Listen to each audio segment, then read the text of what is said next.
마가복음 12장 38절에서 40절입니다. 제목은 외식하는 서기관은 무거운 책임이 있다.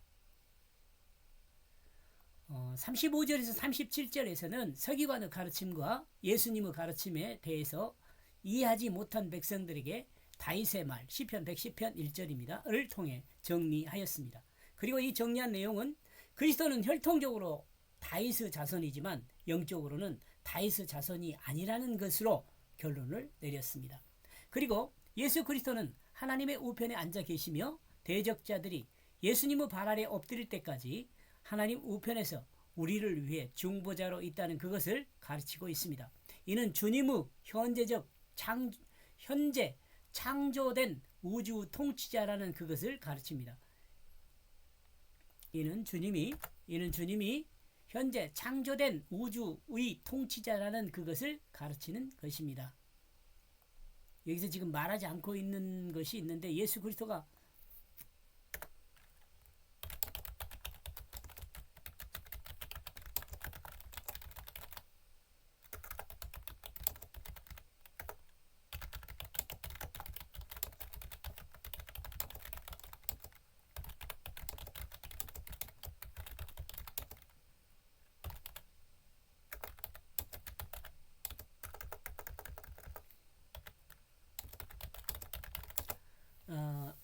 여기 지금 앞에 설명하고 있는 거 있잖아요.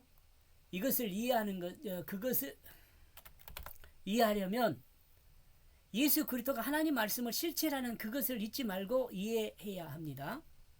예수님은요, 여러분 나와 여러분에게 예수님은요 하나님 말씀의 실체예요.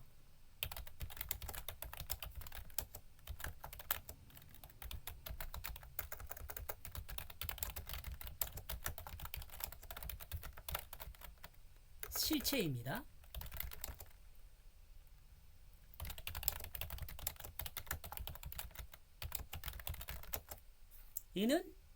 예수님은 예수 그리스도는 하나님 말씀이라는 거예요. 그러니까 우편에 앉아 있다 뭐 이런 내용을 그냥 하나님은 계시고 그 우편에 예수님이 앉아 있다 이런 개념으로 이해하면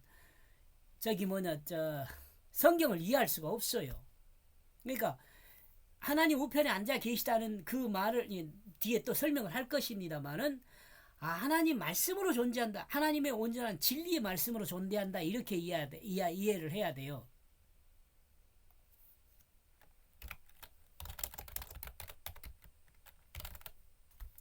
하나님의 그 진리의 말씀으로 존재한다는 것으로 이해해야 돼요. 그래서 그 진리의 말씀이 나와 여러분을 다스려 주는 거죠. 이와 같은 내용이 진행되고 나서 본문은 서기관에 대해 다시 언급합니다. 이는 서기관들이 이스라엘 사회에서 중요한 역할을 하고 있었는데 그 중에 가장 중요한 역할은 성경을 보존하는 일과 백성들을 가르치는 일과 백성들에게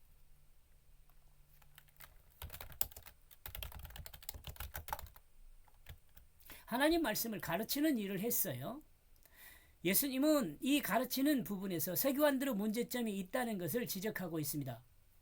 이런 점에서 본문은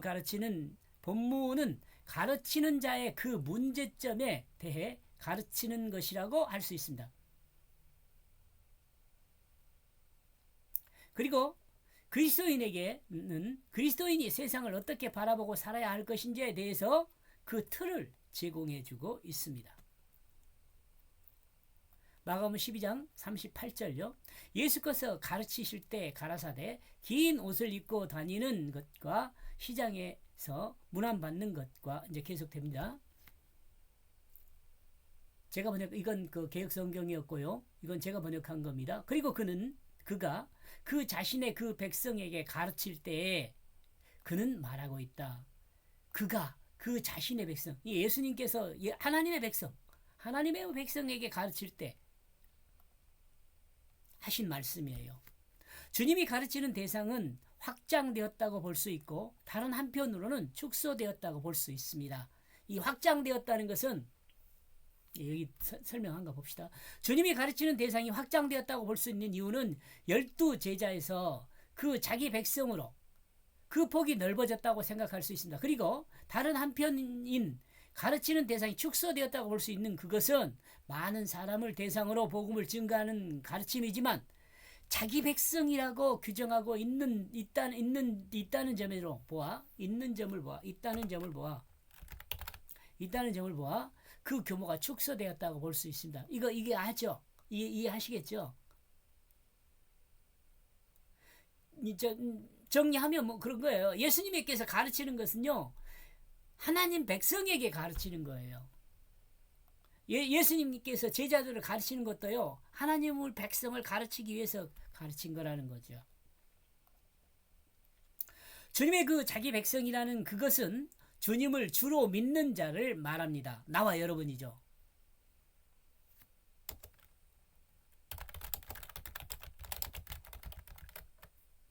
현대를 살아가는 우리 또한 예수 그리스도를 주님으로 받아들인 사람들이라면 모두가 주님의 백성이 됩니다.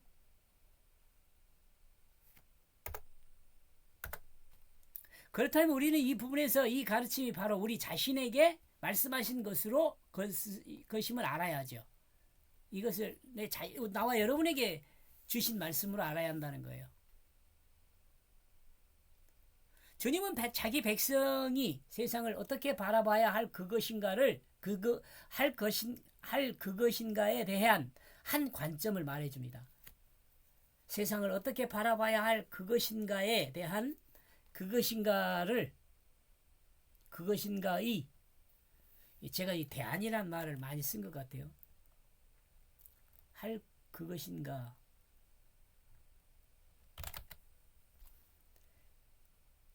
것인가의 한 관점을 할 것인가의 한 관점을 말해주고 있습니다.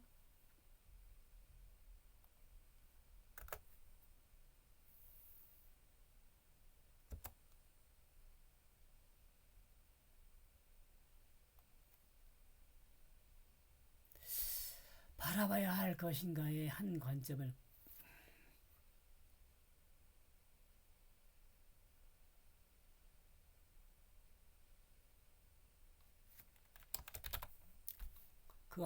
그 한 관점을 말해주고 있습니다. 너희들은 그 서기관들로부터 교환한 것을 마음의 눈으로 봐라. 우리 그리스도인에게 정말 중요한 것은 어떤 것을 마음의 눈으로 보는 거예요. 이 마음의 눈이라는 것은 진실하게 보는 거죠. 진리로 보는 거죠. 유대 지도자들이면서 유대인의 스승으로 세상을 바라보는 시각과 하나님께서 어떻게 말씀하신지에 대한 의문에 하나님 말씀을 풀어서 설명하십니다. 좀 말이 어려운가요? 유대 지도자들이면서 유대인의 스승으로 세상을 바라보는 시각과 하나님께서 어떻게 말씀하시는지에 대한 의문으로 하나님 말씀을 풀어서 설명하십니다. 질문으로 보세요, 여러분.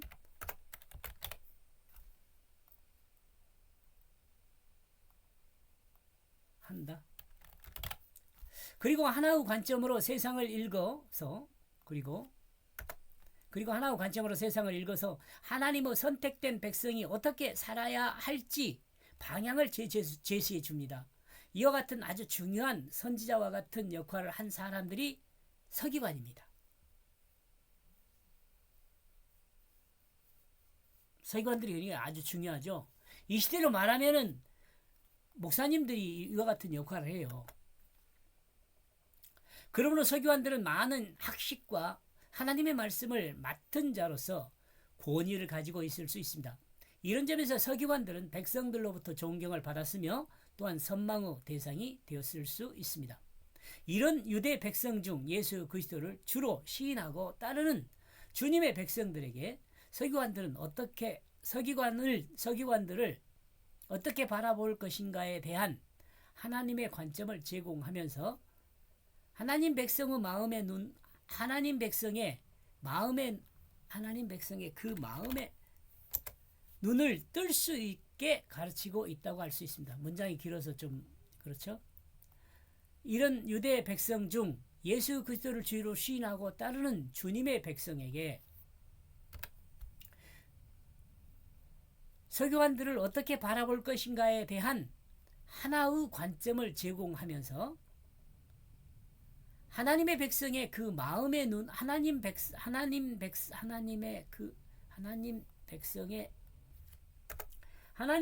그 마음의 눈을 뜰 수 있게 가르치고 있습니다. 누가요? 예수님이요. 제공하면서 예수님은 하나님의 백성의 그 마음의 눈을 뜰 수 있게 가르치고 있다고 할 수 있습니다.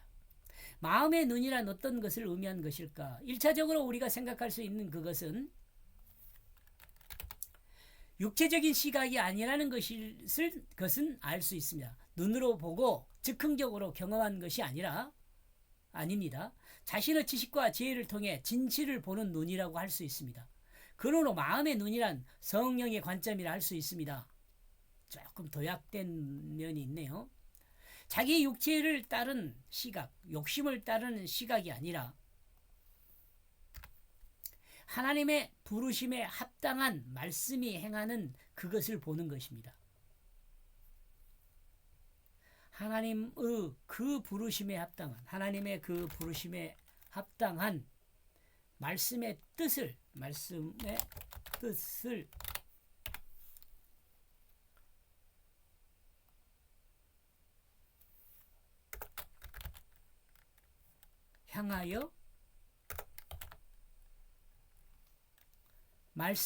향하여 그것을 보는 것입니다. 마음의 눈으로 본다는 것이요. 이는 공부를 통해 사실을 확인한 사실을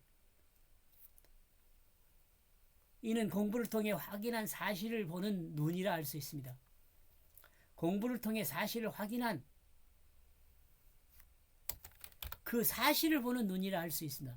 이러므로 영적인 눈은 영원히 있는 실제를 보는 눈이라 할 수 있습니다. 모든 거짓을 걷어내고 진실인 실제를 보는 눈을 말합니다. 좀 어렵나요? 여러분들이 지금 마가복음 1장부터 쭉 들어왔다면 이게 뭐 어려운 이야기 아니에요. 제가 계속 반복해서 말한 것이니까. 근데 오늘 갑자기 이 말씀을 들으면은 조금 어려울 수 있죠. 뭔 소리야? 그렇게. 의의 긴 옷을 입고 다니는 것. 그의입니다. 의의가 아니라 그의 긴 옷을 입고 다니는 것. 다른 사람들과 구별된 긴 옷을 입고 다니는 사람들이 바로 서기관들이었습니다. 이와 같은 서기관들은 유대인들에게 많은 존경을 받으며 또한 이들에게 하나님의 말씀을 학습하였고 이들에게 하나님의 말씀을 학습하게 하였고 또한 이 학습이라는 건 여러분 잘 알지만 배우고 익히는 거예요. 또 하나님 계시의 말씀을 풀어 듣기도 했습니다.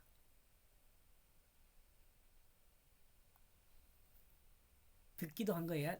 풀어 듣게 했습니다. 또한 자녀들을 이 서기관들에게 보내어 하나님 말씀을 배우게 했습니다. 이런 이유로 긴 옷을 입고 다니는 것이 존경과 부러움의 대상으로 보였을 수 있습니다. 그리고 동경하면서 어떻게 하면 저 서기관과 같이 거룩하고 정결한 삶을 살면서 또한 하나님을 아는 지식이 충만한 하나님의 백성으로 살 수 있을까라는 생각을 했을 수 있어요. 라는 생각을 백성들은 했을 수 있습니다.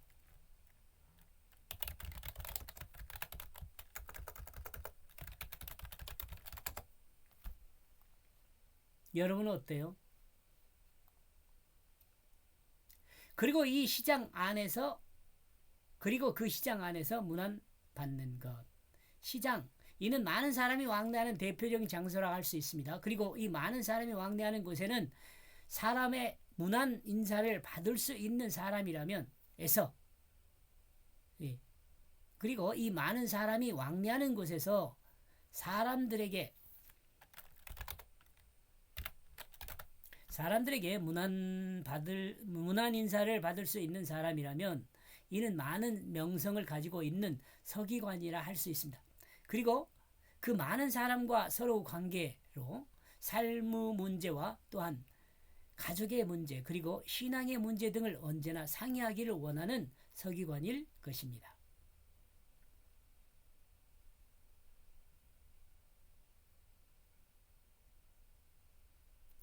그리고 신앙의 문제를 언제나 상의하기를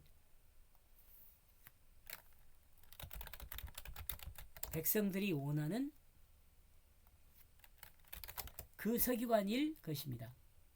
유대 사회에서 서기관들은 유대 백성의 문제를 해결하기 위해 정치, 경제, 문화, 사회의 모든 면에서 스승의 역할을 감당하는 사람들이었습니다. 또 서기관들은 성경 해석을 통해 유대 사회의 기준을 제공해주는 역할도 했습니다. 시장의 특징은 다른 방향에서 생각하면 어떤 것에 대한 가치를 현재의 보편적 기준으로 규정하는 장소이기도 합니다. 그렇죠? 시장에서 가치가 결정되죠. 내가 가치가 높다고 생각하지만 시장에 나가서 팔라 보니까 다른 사람이 인정 안 해주면 그 가치가 인정되지 않잖아요. 그러니까 가치 형성의 기준이 되는 곳이 시장이죠. 즉 어떤 것을 한 사회가 규정한 가치로 그 가치가 정해지고 또한 인정되는 장소가 시장입니다. 이런 점에서 서기관은 유대 사회에서 존경받고 인정받는 최고 가치를 지닌 사람이었던 것으로 볼 수 있습니다. 이 서기관의 가치 판단도 시장에서 이렇게 될 수 있다. 이렇게 생각해 본 것입니다. 우리가 살고 있는 사회에서도 이와 같은 사람들을 찾을 수 있을까요? 과거에는 그 대표적인 사람들로 목사를 꼽을 수 있습니다. 그러나 지금은 아닌 듯 합니다. 여러분 어떻게 생각하세요? 요즘 목사님들 그렇게 존경받지 못하잖아요. 이는 목사들의 세속화 때문이란 생각입니다. 목사는 직업으로 생각하는 사람들이 있기 때문입니다. 하나님의 말씀을 증거로 삶의 물질적 지원을 받으면서 더러는 자신의 욕심을 채우는 사람들이 있기 때문입니다. 이런 점에서 볼 때 예수님 당시에도 하나님 말씀을 증언하면서 이를 빌미로 그들의 섬김을 강요하고 또한 정도의 섬김이 아니라 물질적 섬김도 강요 또는 유도하는 행동을 했었던 것으로 볼 수 있습니다. 이렇게 볼 때 그 당시의 하나님의 종이나 현대 하나님의 종이나 악한 사람들은 똑같이 행동하고 있다는 것을 생각해 볼 수 있습니다. 최고의 하나님을 섬기고 이웃을 자기 몸과 같이 사랑하라는 말씀을 가르치면서도 앞에서 배웠죠. 최고가 자기 서기관이요 되고 또한 이웃들도 자기를 섬기게 하는 사람이 바로 서기관들이죠. 이것이 거꾸로 된 상황에서 예수님은 바른 시각으로 세상을 보고 또한 판단할 수 있는 영적인 시각을 가지라고 지금 가르치고 있는 것입니다. 38절 제가 번역한 내용이요. 그리고 그가 그 자신의 그 백성에게 가르칠 때에 그는 말하고 있다. 너희들은 그 서기관들로부터 기원한 그것을 마음의 눈으로 봐라. 그의 긴 옷을 입고 다니는 것, 그리고 시장 안에서 문안받는 것. 이게 문안받는 것도 마음의 눈으로 보고 긴 옷 입고 다니는 것도 마음의 눈으로 봐라는 거죠. 그래야 정확하게 서기관들을 알 수 있다는 거죠. 서기관들로부터 기원한 것을 마음의 눈으로 봐라. 긴 옷을 입고 다니며 시장에서 문안받는 것. 여기까지 보겠습니다. 고맙습니다.